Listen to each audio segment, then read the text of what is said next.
ele vai fazer isso, viu, cara? Tá tudo certo. Você tem certeza que ele vai fazer isso. Primeiro dizer da felicidade de voltar ao programa, sem dúvida nenhuma. E ser convidado coerentemente com aquilo que o meu time está fazendo, que é o Internacional. É verdade. É certamente um mérito muito dos jogadores que temos no elenco, do clube, da ideia de trabalho, porque isso tudo hoje tem muito valor. A gente fez um crescimento bastante grande, eu digo uma campanha surpreendente para a maioria das avaliações anteriores. E isso é trabalho, sem dúvida nenhuma é trabalho. Estamos fazendo um segundo turno muito bom. Muito bom. Com 80% de aproveitamento aí quase. Isso é índice de campeão mesmo. E se não conseguirmos o título, e tem grandes chances, as chances maiores são de que isso não aconteça, não vai ser por demérito nosso. Vai ser por mérito do Palmeiras. E parabéns, cara, porque a campanha depois da sua chegada, apesar do Caio não ter gostado... Não, não foi isso que eu falei.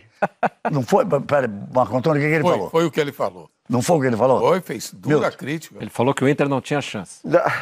Mas peraí, você tá colocando como se eu estivesse criticando o Inter ou o trabalho do Mano, de jeito nenhum. Amanhã a gente vai almoçar lá em Porto Alegre.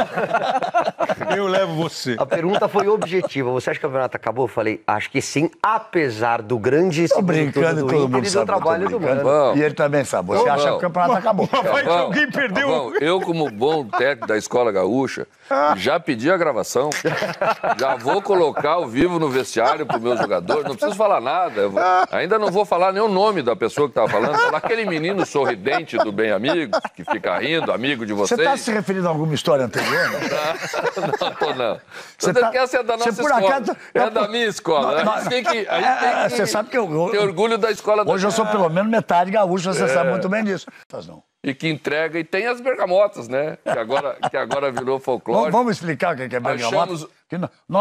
Você é gaúcho por inteiro e eu pela metade, sabemos exatamente, lá na Bela Vista, eu olho pela janela assim, aquela coisa linda, e elas vão até cair no chão. Explica o que são as bergamotas e por que eu falei isso. Bergamotas são as mexericas do resto do Brasil, na maior parte do Brasil, mas nós... E lá no Sul, jogando na campanha, então são espetaculares. Nós achamos, o Internacional achou um jogador no interior jogando no Novo Hamburgo, que é o alemão, e que começou a ir muito bem, e o alemão se tornou o xodó da torcida e coisa e tal.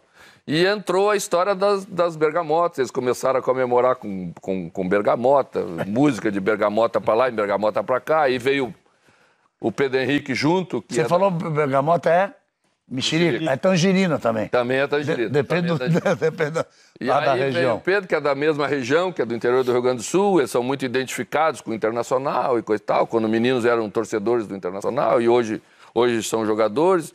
E se tornou uma coisa muito saudável, né? Gols deles aí, ó. E estamos tirando proveito disso, né? Que é importante. E viva a bergamota.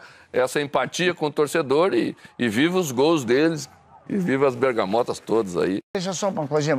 Quando eu falei modinha, você tem o Flamengo, porque o Inter também tinha entrado nessa mesma modinha. O Internacional iniciou... passaporte, por outro passaporte, por outro passaporte. O Internacional tinha iniciado 2 anos com 2 treinadores estrangeiros buscando uma maneira de jogar que era propor o jogo. Que aí eu entrei antes, que eu estava falando é esse. Todo mundo no Brasil começou a entender e a defender que tinha que propor o jogo. Eu penso que uma equipe completa propõe jogo, mas também sabe se comportar quando não consegue propor o jogo.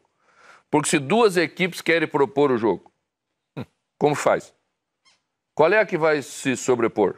Provavelmente a que tenha mais qualidade técnica, tenha jogadores mais gabaritados, investiu mais em termos financeiros. Então, é bem provável. E eu faço o que nesse dia, se eu quero propor, só preparei meu time para propor e não consigo propor? Você tem que se segurar um pouco, jogar por uma bola. Tem que saber jogar de outra maneira. Então, uma equipe completa, ela sabe todos os fundamentos de um jogo de futebol, né?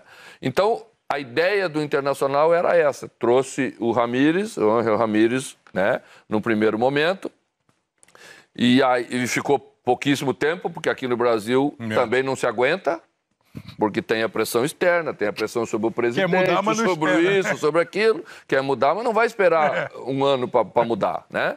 E aí vem o retrocesso, aí você muda de treinador, aí depois no outro ano você começa de novo com outro, e aí também só vai 4 meses, e aí... Então, assim, depois de 2018 ou 2019, é o primeiro ano que o Internacional vai iniciar a próxima temporada com o treinador que terminou a temporada. Você já renovou? Já está acertado? Já renovei para o ano que vem. Então, é a primeira vez que vai acontecer em 5 anos. Eu ia exatamente perguntar isso, como é que estava uma temporada que vem. Veja como é prejudicial você todo ano iniciar do zero, trazer alguém para reiniciar um trabalho, né? É como se você ficasse andando em círculo e não vai a lugar nenhum. Primeira vez em 5 anos que o Inter vai começar o ano com o técnico que acabou? Que vai terminar o ano. Ô, mano, não estará começando com um técnico novo. Exato. Então, e você vê que essa é uma realidade brasileira. É só olhar em volta aí, você vai ver, os nossos clubes estão sempre recomeçando, e é muito difícil assim, porque você nunca evolui. Então eu disse na entrevista, voltando lá à entrevista, e eu acho que não foi nem me perguntado sobre se o Inter precisava de mim. Eu tomei a iniciativa de dizer que estava lá assumindo um trabalho porque entendia que o Internacional precisava de um treinador como eu, mas que eu também precisava de um clube como o Internacional, com o potencial do Internacional, com a grandeza do Internacional, para mostrar exatamente a capacidade que sempre tive. E as condições são muito maiores num clube maior, mais bem estruturado, com ambições também maiores, para o treinador poder entregar mais. Não tem milagre nesse negócio, né? Então, dessa maneira que eu via. E também falei outra coisa.